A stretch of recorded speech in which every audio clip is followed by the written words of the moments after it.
Magandang hapon. Tuturuan ko po kayo how to secure fencing permit.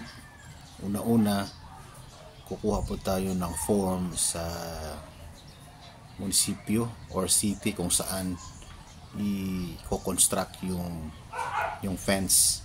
So yung project na to is concrete masonry fence. Ibig sabihin ito ay gagamitan ng hollow block at semento. So una-una, kuha po tayo ng form doon sa Office of the Building Official. Ito po yan. Kailangan po natin itong i-secure. Una, ito po kailangan papirmahan sa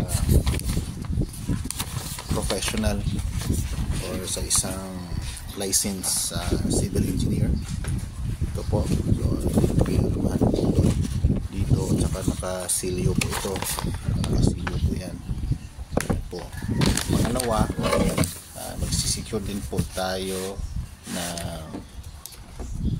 technical specifications. Gagawa po tayo niyan. Ito po yan.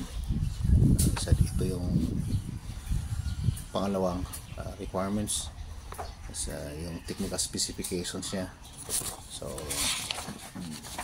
5 pages po to. At may sign din ito sa likod. Pinirmahan ko po din yan dito. May sign po yan, tsaka naka-sealed po yan.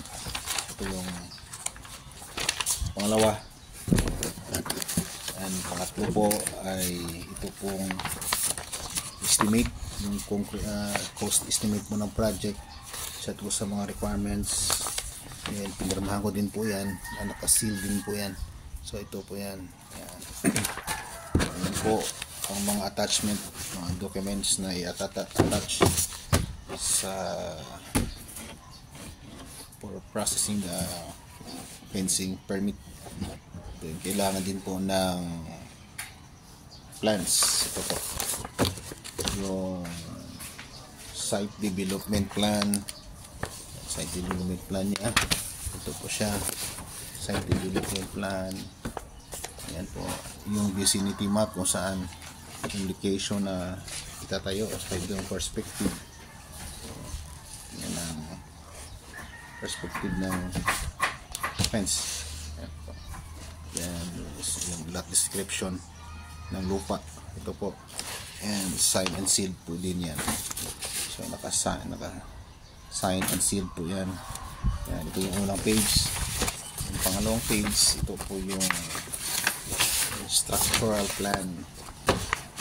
Yan po, structural plan, sign and seal din po yan. So kailangan dito to secure the fencing permit. Ito po yung kailangan para mabigyan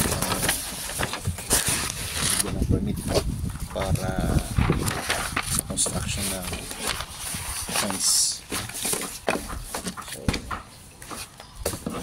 kung po yung gumawa lahat ay sasubmit na po ito ngayon.